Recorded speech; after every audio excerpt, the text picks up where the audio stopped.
देखिए,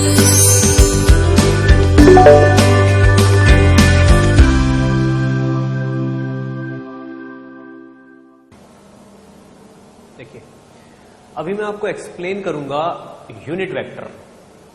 unit vector का meaning क्या होता है। कहीं कहीं सिचुएशन ऐसी आ जाती है कि हमें केवल डायरेक्शन की जरूरत होती है, केवल डायरेक्शन की, मैग्नीट्यूड से हमें कोई ज्यादा कंसर्न नहीं होता, मतलब नहीं होता। तो यूनिट वेक्टर का काम केवल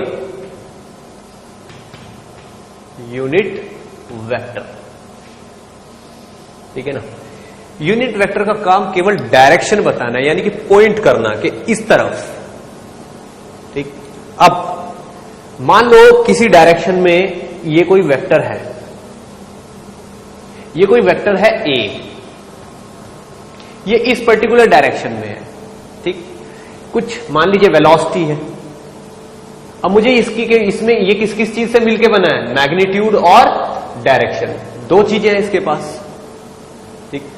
अगर मैं इस ए वेक्टर को इसी के मैग्नीट्यूड से डिवाइड कर दूं, ठीक, तो इसमें केवल डायरेक्शन बच जाएगी, ठीक।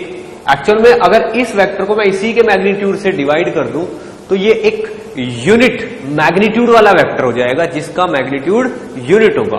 मान लीजिए for example velocity is equal to कितना है, 7 meter per second in some direction east, ठीक। अगर इसको मैं 7 से ही डिवाइड कर दूं, ठीक है ना, तो वेलोसिटी इज इक्वल टू हो जाएगी 1 मीटर पर सेकेंड। लेकिन ईस्ट जो है, ठीक है ना, ईस्ट को तो डिवाइड ही नहीं कर सकते किसी चीज से, तो ये एक्चुअल में स्केलर क्वांटिटी है, इससे डिवाइड करते हैं तो डायरेक्शन का कुछ नहीं बिगड़ता, ईस्ट डायरेक्शन बच जाती है, मैग्नीट्यूड यूनिट रह जाता। और अगर मैं इसको 7 मीटर पर सेकेंड से डिवाइड करूंगा तो यूनिट भी यहां से खत्म हो जाएगी, केवल 1 रह जाएगा, ईस्ट। ये चीज यूनिट वेक्टर होती है, दिस इज यूनिट वेक्टर, जिसकी डायमेंशन भी नहीं होती, उसकी यूनिट भी नहीं होती। तो अगर मैं इस ए को एक ही मैग्नीट्यूड से डिवाइड कर दूं, ठीक है, तो ये एक यूनिट वेक्टर हो जाता है और इसको इस तरीके से डिनोट किया जाता है। ए के ऊपर हम ऐसे कैप लगाते हैं, ठीक, जिसका magnitude, this is unit vector, ठीक है। फॉर एग्जाम्पल मान लीजिए किसी डायरेक्शन में फोर्स लग रहा है और उसी डायरेक्शन में वेलोसिटी भी बतानी है हमको, ठीक है ना, लेकिन वेलोसिटी का मैग्नीट्यूड दिया हुआ है और फोर्स का मैग्नीट्यूड और डायरेक्शन दोनों दी हुई है। तो फोर्स के वेक्टर को फोर्स के मैग्नीट्यूड से डिवाइड करके पहले मैं डायरेक्शन डिफाइन करनी पड़ेगी, फिर हम वेलोसिटी के साथ उस डायरेक्शन को ऐड करके वेलोसिटी को वेक्टर की फॉर्म में डिनोट कर सकते हैं।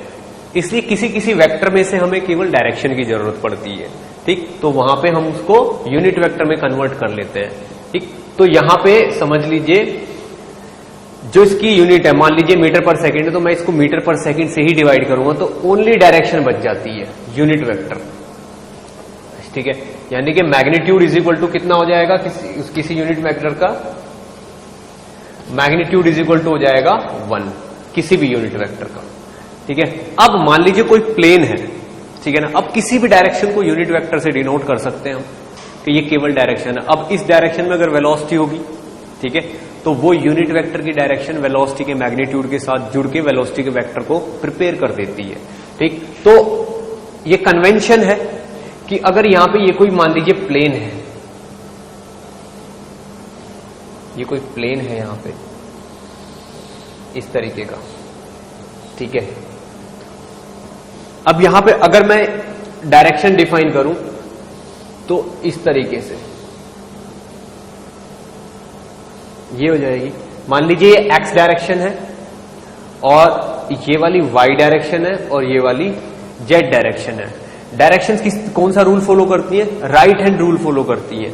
अगर आप एक्स में ऐसे रखोगे तो मुड़ के वाई में आना चाहिए, तो ये डायरेक्शन आपको जेड प्रोवाइड करती है। यहां पे एक्स किस तरफ है, यहां पे एक्स इस तरफ है, फोल्ड करोगे वाई में चला जाएगा हाथ और ये चीज जेड में चली जाएगी। तो एक्स ये, वाई ये, जेड ये, ठीक है ना। आपकी मर्जी, आप चाहे इसको एक्स मान लो, इसको वाई मान लो। अगर इसको एक्स मानोगे, इसको वाई मानोगे तो जेड ये वाला हो जाएगा, ठीक। लेकिन मैंने इसको एक्स, इसको वाई और इसको जेड माना हुआ है। तो अब आप ये देखिए यूनिट वेक्टर, ये कन्वेंशन है, यूनिट वेक्टर अलोंग इस डायरेक्शन में यूनिट वेक्टर होता है आई, इस डायरेक्शन में यूनिट वेक्टर होता है जे और इस डायरेक्शन का यूनिट वेक्टर होता है के। तो यहां पे आई, जे और के ये यूनिट वेक्टर है, ये तो अलोंग एक्स एक्सिस हुआ, ठीक, ये अलोंग वाई एक्सिस हुआ और ये अलोंग जेड एक्सिस हुआ, ठीक है। अब इन यूनिट वेक्टर को किस तरीके से डिनोट किया जाता है ये भी देखो। मान लीजिए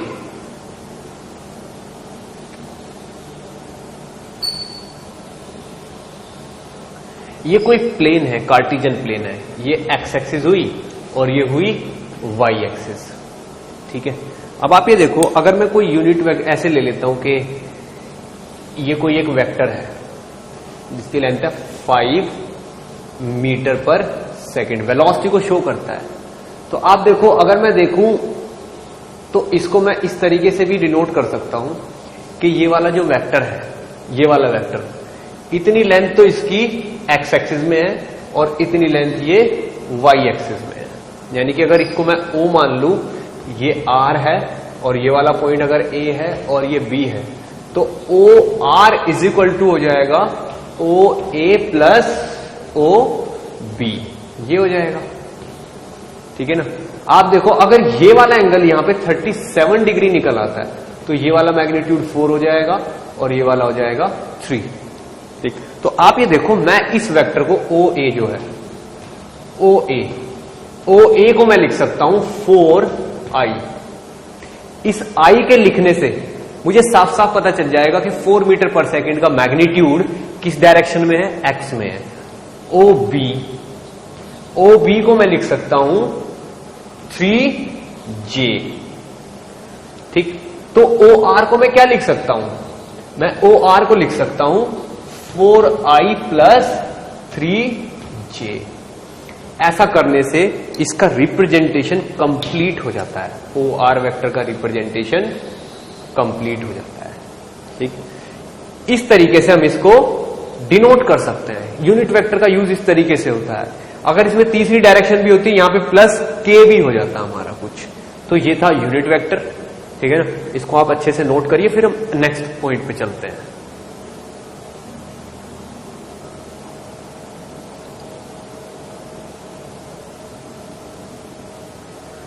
ओके, तो ये मैंने यूनिट वेक्टर एक्सप्लेन किया, ठीक है ना। ये यूनिट वेक्टर पे एक ऐसे मैंने एग्जांपल दे दिया, ये चीज क्लियर करने के लिए कि यूनिट वेक्टर को किस तरीके से यूज करना। एक्चुअल में ये एग्जांपल है, मैंने इसमें आपको थोड़ा सा नेक्स्ट वाला टॉपिक एक्सप्लेन कर दिया है, ठीक। नेक्स्ट वाला टॉपिक मतलब किस तरीके से वेक्टर को रिजॉल्व करते हैं, resolution of a vector, resolution of a vector, ठीक है ना। एक्चुअल में एक कॉन्सेप्चुअल पॉइंट है ये, रिजोल्यूशन ऑफ अ वेक्टर। देखिए इसका मीनिंग क्या है। रिजोल्यूशन मतलब रिजॉल्व करना, बांट देना या किसी दूसरे पे इफेक्ट फाइंड आउट करना। फॉर एग्जाम्पल, मान लीजिए ये कोई कार्टेशियन प्लेन है हमारे पास, ये हमारे पास कोई कार्टेशियन प्लेन है, ये वाला, ठीक। ये यहां पे एक्स एक्सिस हुई और ये हमारे पास वाई एक्सिस हुई, वाई एक्सिस हुई। एक फील्ड है हमारे पास, उस फील्ड पे एक्स और वाई एक्सिस बनाई हुई है हमने, ये है ओरिजिन O। एक रनर है जो रनिंग कर रहा है, ठीक। वो क्या करता है, वो यहां से स्टार्ट करता है रनिंग और इस लाइन के अलोंग रनिंग करता है, अलोंग दिस लाइन वो रनिंग करता है, ठीक है। उसकी स्पीड है 4 मीटर पर सेकेंड, ठीक है ना। और t is equal to 5 second में वो इस पॉइंट पे पहुंच जाता है P पे, ठीक है ना। तो O से लेके P पे पहुंच जाता है कितनी देर में, 5 सेकेंड में, ठीक। तो अगर वो यहां पहुंच गया है, हम कहते हैं कि वो O से P पे पहुंच गया है, ठीक है ना। मुझे ये अगर कोई पूछे कि चलो ठीक है, OP डायरेक्शन में वो इतना बढ़ गया, कितना चल गया होगा OP डायरेक्शन में वो, अगर OP का हम मैग्नीट्यूड फाइंड आउट करें तो OP का मैग्नीट्यूड क्या होगा, ये वाली डिस्टेंस, जो कि हो जाएगा 4 इंटू 5 यानी कि 20 मीटर। यानी कि वो यहां से कितने आगे है, 20 मीटर। लेकिन कोई ये पूछ रहा है कि ये तो इस डायरेक्शन में जा रहा है, ना तो ये एक्स में जा रहा है ना ये वाई में जा रहा है, ये दोनों के बीच में जा रहा है, तो बताइए एक्स में कितना बढ़ गया है, एक्स में कितना प्रोसीड कर गया और वाई में कितना प्रोसीड कर गया। एक्चुअल में अगर ये इस तरफ जा रहा है तो ये थोड़ा थोड़ा एक्स में भी जा रहा है, देखिए आप, ये एक्स में भी बढ़ता जा रहा है और ये थोड़ा थोड़ा वाई में भी बढ़ रहा है, ये एक्स में भी बढ़ रहा है, देखो एक्स में भी ये बढ़ता जा रहा है और वाई में भी बढ़ता जा रहा है। ठीक, तो एक्चुअल में अगर पूछा जाए कि ये ओ से पी पे पहुंच गया, ठीक है कोई बात नहीं, लेकिन एक्स डायरेक्शन में कितना इंक्रीमेंट हुआ है, तो एक्स डायरेक्शन में इंक्रीमेंट कितना होगा, ये वाला इंक्रीमेंट होगा एक्स डायरेक्शन में। ठीक है, यहां तक का।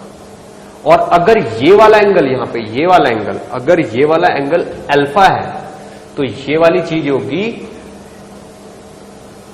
OP cos alpha. ठीक है, यानी कि 20 कॉस अल्फा, ये वाली डिस्टेंस ये होगी। ठीक, अब आप ये देखो, कोई मुझसे पूछ रहा है वाई में कितना बढ़ गया, तो वाई में कितना इंक्रीमेंट हुआ है, ये यहां पहुंच गया, वाई में कितना इंक्रीमेंट हो गया है। डेफिनेटली अगर ये अल्फा तो 90 माइनस अल्फा ये 20 है, तो ये वाली चीज होगी 20 साइन अल्फा। अगर मैं इसको ट्राइंगल मानूं तो ये हाइपोटेन्यूस हुआ, ये बेस हुआ और ये परपेंडिकुलर हुआ। ठीक है, तो ये वाली लेंथ तो 20 साइन अल्फा हो गई और ये कितनी हो गई 20 कॉस अल्फा। ठीक, अगर यहां पे अल्फा की वैल्यू 53 डिग्री हो जाती है, ठीक है ना, तो साइन 53 डिग्री कितना होता है 4/5 और कॉस 53 डिग्री कितना होता है 3/5। ठीक, तो ये वाली जो डिस्टेंस हो जाएगी ये हो जाएगी 20 इंटू कॉस 53, यानी कि 20 इंटू कॉस 53 कितना होता है 3/5, तो ये हो गई 12 मीटर। ठीक, ये वाली चीज कितनी निकल आएगी 20 साइन अल्फा। ठीक है, तो 20 साइन अल्फा कितना हो जाएगा 20 इंटू साइन अल्फा की वैल्यू कितनी हो जाएगी 4/5, यानी कि 16 मीटर। अगर ये इंसान O से P पे पहुंच गया 20 मीटर, तो हम ये कहेंगे कि ये 12 मीटर तो एक्स एक्सिस में चला है और 16 मीटर वाई एक्सिस में चला है। तो ये कौन सी डायरेक्शन होती है, ये तो आई डायरेक्शन होती है। ये कौन सी डायरेक्शन होती है, ये जे डायरेक्शन होती है। तो मैं इस OP वेक्टर को, ठीक है, ये जो OP वेक्टर है यहां पे, ये मैं इसको कैसे डिनोट कर सकता हूं, OP vector is equal to, ठीक है, 12i प्लस 16j। ये मैंने OP वेक्टर डिनोट कर दिया। ठीक, अब ये एक बहुत बड़ा अचीवमेंट है कि मैंने OP वेक्टर को ऐसे कैसे लिख दिया। हाउ, OP वेक्टर का मतलब ये है कि ये x डायरेक्शन में 12 यूनिट बढ़ चुका है, y डायरेक्शन में ये 16 यूनिट बढ़ चुका है। मैंने एक्चुअल में इस OP वेक्टर को x और y में रिजॉल्व कर दिया, ये x एक्सिस और ये y एक्सिस। ठीक है, मैंने OP वेक्टर को दो डायरेक्शन में रिजॉल्व कर दिया है, इस x में और y में। ठीक, ये रिजोल्यूशन का मीनिंग होता। अब ऐसा नहीं है कि आप बस एक ही डायरेक्शन में रिजॉल्व कर सकते हो, आप किसी भी डायरेक्शन में रिजॉल्व कर सकते हो। फॉर एग्जाम्पल, कोई चीज इस तरफ चल रही है, यूं, ये 10 मीटर है। ठीक, आप कहते हो ये वाली डायरेक्शन है एक आर्बिट्रेरी डायरेक्शन, ठीक है ना, ये बिल्कुल कोई आर्बिट्रेरी डायरेक्शन है। मान लीजिए यहां से शुरू होता है, O से P पे वेक्टर खत्म हो जाता है, दिस इज OP वेक्टर। तो OP वेक्टर यहां पे कितनी यूनिट का है 10, पता नहीं किस डायरेक्शन में। मान लीजिए कोई आर्बिट्रेरी डायरेक्शन है n, ये कोई आर्बिट्रेरी डायरेक्शन है n, तो और ये वाला जो एंगल है, ये वाला जो एंगल है, ये बन रहा है अल्फा। ठीक है ना, तो इस 10 मीटर के वेक्टर को मैं रिजॉल्व कर सकता हूं इस डायरेक्शन में। कैसे, यूं करके यहां पे परपेंडिकुलर डाल दो, तो ये वाली लेंथ जो हो जाएगी, ये OP वेक्टर का इफेक्ट हो जाएगा इस डायरेक्शन। मान लीजिए ये A है, तो OA इज इक्वल टू हो जाएगा आपका OP कॉस अल्फा। ठीक है, यानी कि एक वेक्टर OP है, उसका इफेक्ट किसी भी डायरेक्शन में आप चेक कर सकते हो, उसका कंपोनेंट। ठीक है ना। अब ये वाली जो चीज है, ये जो ओ ए मान लीजिए इस पॉइंट को, और इस पॉइंट को मान लीजिए बी, तो ओ ए ये जो चीज है इसका एक स्पेशल नाम है component, component of O P. ठीक है, ये है O B, O B, O B का भी एक स्पेशल नाम है component of OP in direction of Y. ठीक है ना, ओ ए क्या है, component of OP in direction of X, और ओ बी क्या है, component of OP in direction of Y. ये है रिजोल्यूशन। ठीक है, मैं इस पे अभी एक दो एग्जांपल और दूंगा, आप पहले इसको अच्छे से नोट कर लीजिए।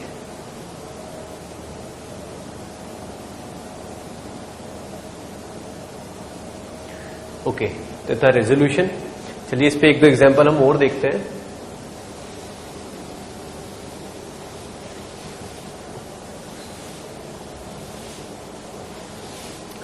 इस पे एक एग्जांपल हम और लेंगे इसी तरीके का, ताकि रेजोल्यूशन आपको और क्लियर हो जाए। ठीक, देखिए क्या होगा। ठीक है, एक एग्जांपल और ले लेते हैं। रेजोल्यूशन का मीनिंग होता है इफेक्ट्स।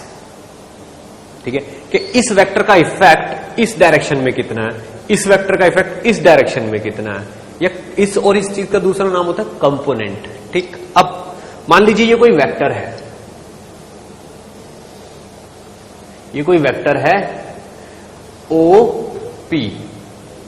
ठीक, किसी ने मुझे कहा कि इसका कंपोनेंट बताइए इस डायरेक्शन में कितना होगा। ये कोई आर्बिट्रेरी डायरेक्शन है एन, एन क्या है, ये एक यूनिट वेक्टर है जो इस डायरेक्शन के अलोंग है, और मुझे ये भी बताया हुआ कि इस डायरेक्शन के और इस डायरेक्शन के बीच का एंगल है थीटा। ठीक, तो एक्चुअल में अगर कोई इंसान यहां से चल के यहां पहुंच गया है, ठीक, तो कंपोनेंट का मीनिंग हुआ कि इस डायरेक्शन में कितना आगे बढ़ गया है। तो कैसे पता चलेगा, इसके हेड से यहां पे परपेंडिकुलर डाल देते हैं ऐसे उस डायरेक्शन में। ठीक, और ये वाली जो लेंथ होती है, ये वाली जो लेंथ होती है, इतनी लेंथ, ये वाली लेंथ इस वेक्टर का कंपोनेंट है इस डायरेक्शन में। ठीक, अब अगर ये एंगल थीटा है तो ये इस ट्राइंगल का बेस हो गया। ठीक है ना, तो अगर ये वाला चीज ए है तो ओ ए जो लेंथ होगी वो हो जाएगी ओ पी कॉस थीटा। ठीक है, तो अगर मैं ओ ए को लिखूंगा वेक्टर फॉर्म में तो मुझे लिखना पड़ेगा ओपी कॉस थीटा क्या हुआ, एक्चुअल में ओपी कॉस थीटा इसका मैग्नीट्यूड हुआ, तो ओपी कॉस थीटा ये मैग्नीट्यूड हुआ, और साथ में मुझे ये यूनिट वेक्टर भी लगाना पड़ेगा एन। अब जाके ओ ए वेक्टर कंप्लीट हुआ, और ओ ए वेक्टर क्या होगा, this is component of vector OP in the direction of N. इसको ऐसे बोला जाएगा। अब ऐसा नहीं है कि इसका कंपोनेंट हम इसी डायरेक्शन में लिख सकते हैं, आप किसी भी डायरेक्शन में लिख सकते। मान लो कोई कह रहा है कि इसका कंपोनेंट आप इस डायरेक्शन में लीजिए। ठीक है ना, मान लो इसके अलोंग है यूनिट वेक्टर एल, तो इसका कंपोनेंट इससे क्या करेंगे, इससे इस पे परपेंडिकुलर डाल देंगे ये वाला। तो यहां से लेके यहां तक कि मान लीजिए ये वाला जो पॉइंट है ये है बी, तो ओ बी की लेंथ कितनी होगी, ओ से बी तक की लेंथ कितनी होगी, ओ पी का ये मान लीजिए ये वाला एंगल है लैम्डा। ठीक है ना, तो ये हो जाएगी ओ पी कॉस लैम्डा।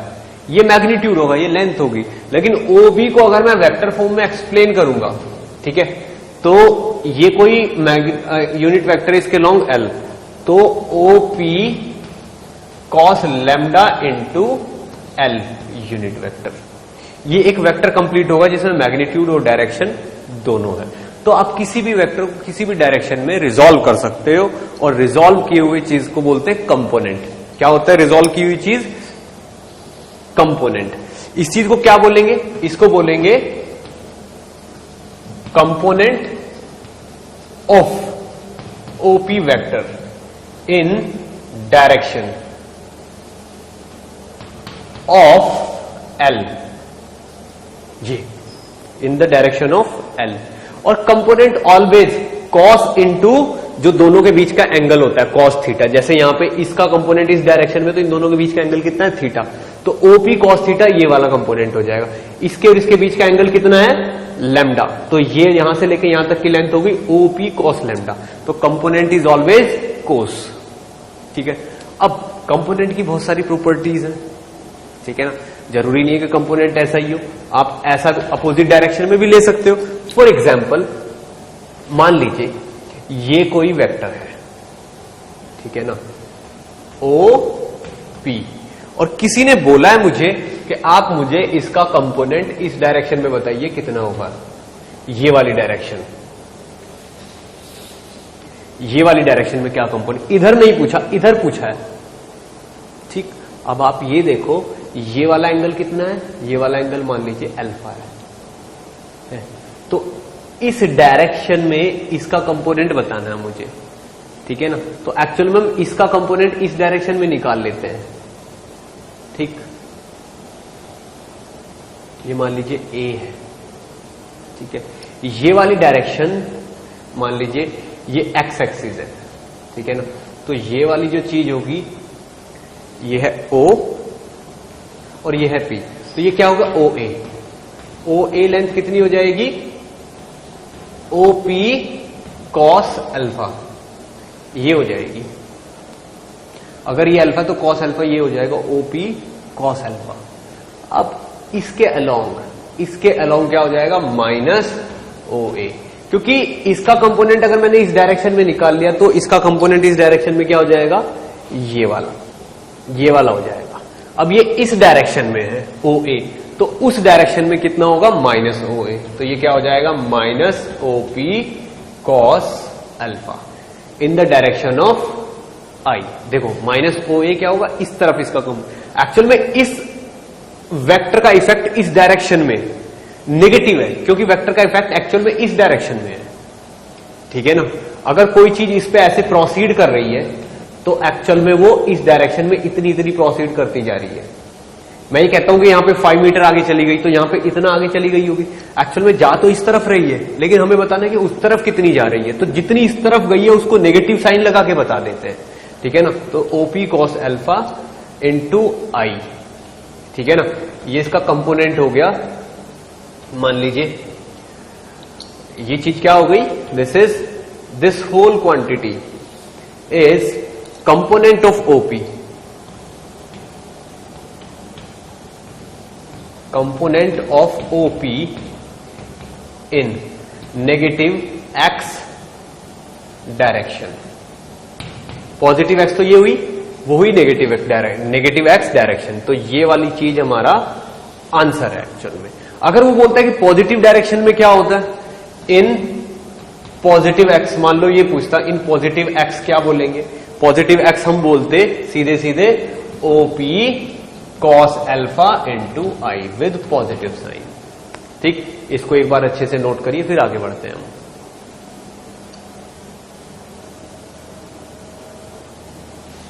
ओके, तो इस एग्जाम्पल के बाद मैं आपको एकदम फिजिकल सिचुएशन वाला एक एग्जाम्पल और देता हूं, उससे और क्लैरिटी आएगी कॉन्सेप्ट में। देखिए कैसे, मतलब रेजोल्यूशन ऑफ वेक्टर हम फिजिक्स के लिए सीख रहे हैं, ठीक है ना, उसका फिजिक्स में क्या रोल है, किस तरीके से उसका यूज होना है, वो मैं आपको एक फिजिकल एग्जाम्पल की हेल्प से एक्सप्लेन कर देता हूं यहां पे, ठीक है। बिल्कुल ध्यान से देखिएगा क्या एग्जाम्पल है। मान लीजिए ये कोई सरफेस है, ठीक है, ये कोई सरफेस है, इस सरफेस पे एक ब्लॉक रखा हुआ है, ये वाला, इस पे एक ब्लॉक रखा हुआ है, ठीक। अब आप ये देखो, इस ब्लॉक को मान लीजिए यहां पे कोई इंसान खड़ा हुआ है एक, और ये एक पुली लगी हुई है, ठीक है ना, ये एक पुली लगी हुई है। इस ब्लॉक को एक इंसान यहां से इसकी हेल्प से ऐसे खींच रहा है,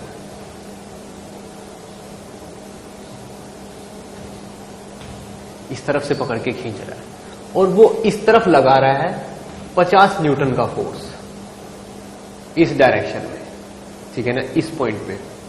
अब एक इंसान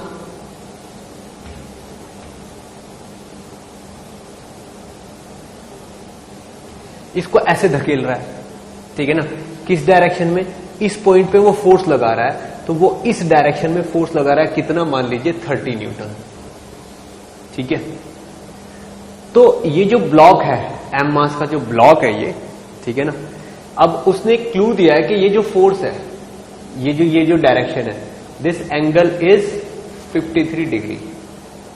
ठीक, उसने बोला find net force on block in X direction. क्या होगा ये पूछा है उसने।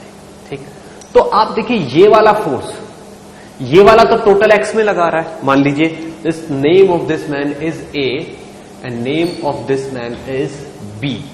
जो ए है उसका फोर्स टोटल एक्स डायरेक्शन में, तो मैं चाहूं तो एक वेक्टर बना सकता हूं ये वाला। यहां पे I can show one vector like this. This is a, magnitude कितना होगा 30, and I can show one more vector in this direction. इसका मैग्नीट्यूड कितना होगा 50, और ये कौन सा वेक्टर है B.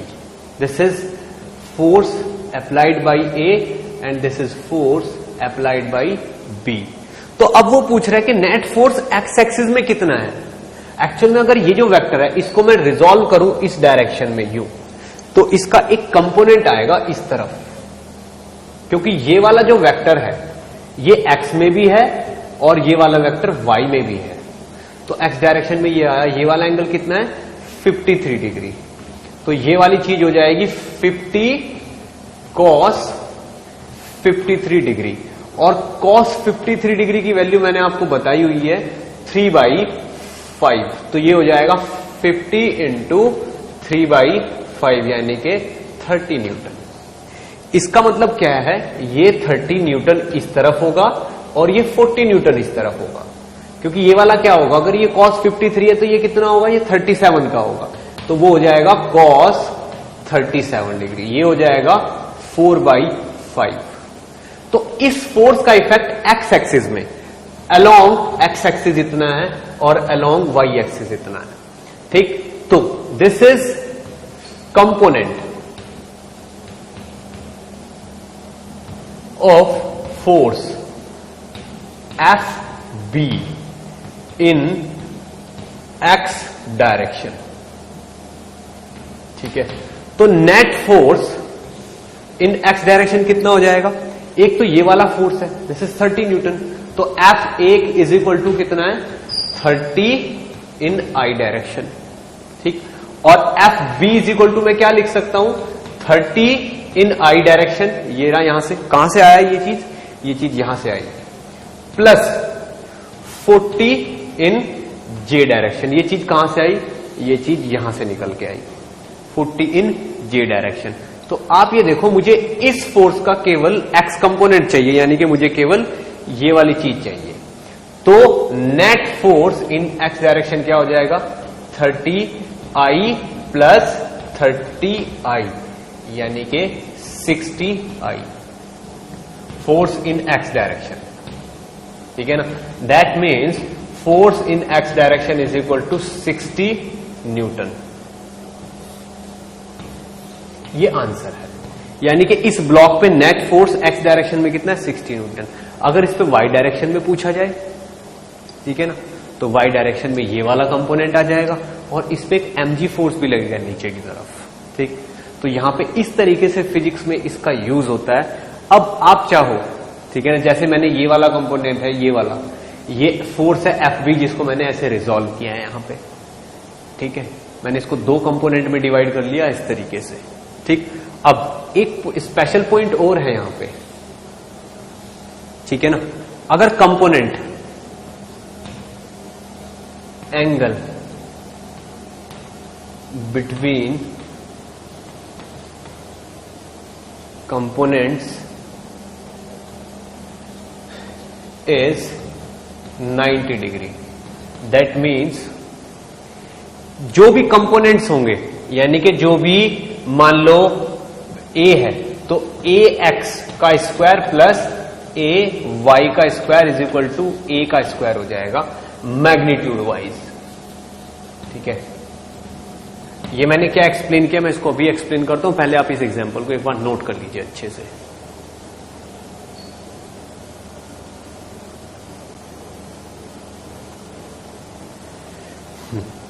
इस एग्जाम्पल से आपको कंपोनेंट का फिजिक्स में यूज समझ में आया होगा थोड़ा सा। ठीक है ना, कुछ भी पूछा जा सकता है, किसी भी फोर्स का कंपोनेंट पूछा जा सकता है। ठीक है ना, फॉर एग्जाम्पल कोई आपसे पूछ रहा है कि there is a force at 30 degree with horizontal. ठीक है ना, F force, F is equal to 50 newton का फोर्स लग रहा है along 30 degree with horizontal. Horizontal के साथ 30 डिग्री का फोर्स लग रहा है। ठीक, तो बोल रहा है find its component, find its component along vertical. Along vertical मतलब क्या है कि एक हॉरिजॉन्टल से 30 डिग्री पे, यानी कि यहां से 30 डिग्री पे फोर्स लग रहा है एफ। इसका कंपोनेंट चाहिए किस डायरेक्शन में, इस डायरेक्शन में। तो इसका कंपोनेंट इस डायरेक्शन में क्या होगा, ये वाला हो जाएगा। अगर ये O है और ये P है तो ये B होगा। तो OB, मुझे OB वेक्टर निकालना है, कितना होगा। सिंपल, अगर ये 30 डिग्री है तो ये कितना हुआ 60 डिग्री। ठीक है, या तो इस 30 डिग्री टर्म में कर लो। ठीक है ना, वो क्या हो जाएगा OP कॉस, ये कितना बना 60 डिग्री। ठीक है, यानी कि मैग्नीट्यूड कितना हो गया 50, तो ये है OP कॉस 60, यानी कि कॉस 60 कितना होता है 1/2, यानी कि 25 न्यूटन। ठीक, ये क्या हुआ OB। और अगर मैं OB पे वेक्टर लगाना चाहूंगा तो मैं 25J लिखूंगा, क्योंकि अलोंग वाई एक्सिस कंपोनेंट क्या वेक्टर क्या होता है J। इस J के लिखने से मुझे क्या समझ में आता है, इस J के लिखने से आता है कि 25 न्यूटन का फोर्स लग रहा है, 25 न्यूटन का फोर्स लग रहा है अलोंग वाई एक्सिस या फिर वर्टिकल। ठीक, इस तरीके से क्वेश्चन पूछा जा सकता है। ठीक है ना, अब एक चीज थोड़ा सा यूनिट वेक्टर को भी सपोर्ट देंगे हम। एक एग्जांपल मैं ऐसा ले लेता हूं जिसमें यूनिट वेक्टर का यूज है। ठीक है ना, जिसमें यूनिट वेक्टर का यूज है। ठीक है, देखिए क्या एग्जांपल है। किसी ने मुझसे क्वेश्चन पूछा है, मान लीजिए कोई मुझसे क्वेश्चन पूछता है कि F is equal to 50 newton है। ठीक है ना, तो फाइंड वेक्टर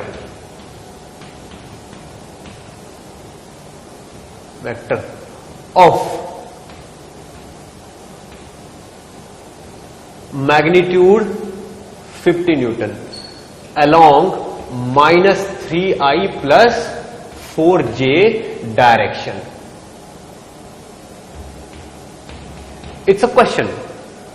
उसने बोला है कि आप एक ऐसा वेक्टर फाइंड आउट करिए जिसका मैग्नीट्यूड 50 न्यूटन हो, 50 न्यूटन होना चाहिए उसका मैग्नीट्यूड, और वो किस डायरेक्शन में होना चाहिए -3i + 4j।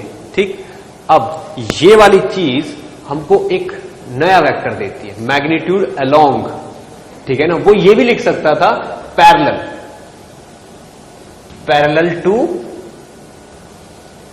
To this vector, ये भी लिख सकता था वो। तो अगर मैं इसको सॉल्व करूं तो मुझे 50 न्यूटन मैग्नीट्यूड चाहिए फाइनल, और डायरेक्शन क्या चाहिए, ये यूनिट वेक्टर वाला फंडा निकालते हैं। अगर मुझे इसके अलोंग यूनिट वेक्टर निकालना है, ठीक है ना, यूनिट वेक्टर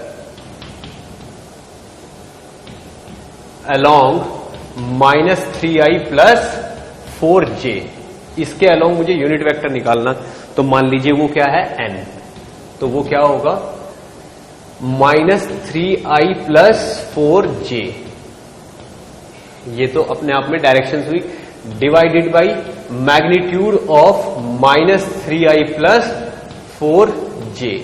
और मैग्नीट्यूड क्या होता है किसी भी वेक्टर का, जो i और j क्या हुआ, ये समझ लीजिए ऐसा वेक्टर है, ठीक है ना, जो i डायरेक्शन में -3 है, यानी कि इस तरफ कितना है -3 और जे डायरेक्शन में कितना है 4। तो ये एक टाइप से इसके अलोंग वाला vector, this is -3i + 4j। तो इसके अलोंग मुझे 50 यूनिट का वेक्टर बनाना है, ठीक है। तो इसका मैग्नीट्यूड होता है, किसी भी वेक्टर का मैग्नीट्यूड होता है ax का स्क्वायर प्लस ay का स्क्वायर और उसका अंडर रूट। अगर ये दोनों यूनिट वेक्टर 90 डिग्री पे हैं, ठीक है ना, ये देखो ये एंगल कितना है 90 डिग्री। अगर ये दोनों के बीच का एंगल 90 डिग्री है तो इनका रिजल्टेंट जो होगा उसका मैग्नीट्यूड कितना होगा, इसका स्क्वायर प्लस इसका स्क्वायर, ठीक है ना। मैंने क्या आपको एक्सप्लेन किया था, देखिए जरा लास्ट पॉइंट को। अगर मैं यहां पे देखूं ये angle between components 90 degree, if angle between component is 90 degree, that means magnitude क्या होगा ax का स्क्वायर प्लस ay का स्क्वायर। ये एक कंपोनेंट हुआ और ये दूसरा कंपोनेंट हुआ, इनका स्क्वायर कर देंगे तो मैग्नीट्यूड का स्क्वायर आ जाएगा रिजल्टेंट के, ठीक। अब ये एक ऐसा वेक्टर है, इसके अलोंग ये i के अलोंग है और ये j के अलोंग है, इन दोनों के बीच में कितना एंगल है 90 का। तो इसका अगर मैं मैग्नीट्यूड निकालूंगा तो ये वाला फॉर्मूला यूज होगा। तो इसका मैग्नीट्यूड कितना आएगा 3 का स्क्वायर प्लस 4 का स्क्वायर, यानी कि 25, और इसका अंडर रूट लेना है तो under root of 25, it means 5। यानी कि यूनिट वेक्टर n के अलोंग कितना हो गया -3i + 4j डिवाइडेड बाई 5। यानी कि जो यूनिट वेक्टर है n वो क्या हो गया -3/5i + 4/5j, ये हो गया यूनिट वेक्टर n, ठीक है, किसी भी ये गिवन उसके अलोंग। अब इसकी हेल्प से मुझे क्या वेक्टर बताना है, मैग्नीट्यूड कितना होना चाहिए 50 न्यूटन, और किसके अलोंग होना चाहिए इसके। तो अगर मुझे कोई ऐसा वेक्टर निकालना होता है जिसका मुझे मैग्नीट्यूड गिवन होता है और डायरेक्शन गिवन होती है, ठीक है, तो किस तरीके से उसको लिखना होता है इसको मुझे याद रखना है कि मैंने कैसे लिखना है। देखिए, तो कोई भी वेक्टर मान लीजिए ये कोई वेक्टर है r, तो vector r is equal to magnitude of r into unit vector along r। Actually हमने कैसे निकाला था, किसी भी डायरेक्शन के अलोंग यूनिट वेक्टर क्या था, किसी भी वेक्टर को उसी के मैग्नीट्यूड से डिवाइड कर देते थे। तो यहीं से ठीक इसी जगह से ये वाला रूल निकल आया। तो कोई भी vector is equal to magnitude of that vector into unit vector along that vector. तो यहां पे अगर मुझे r निकालना है तो मुझे कितने मैग्नीट्यूड का वेक्टर चाहिए 50 का, और यूनिट वेक्टर क्या है उसके अलोंग वो रहा -3/5i प्लस का 4/5j, ये होगा। तो एक्चुअल में आंसर क्या आ जाएगा -30i प्लस का 40j, ये वेक्टर हो गया r। ये मेरे पास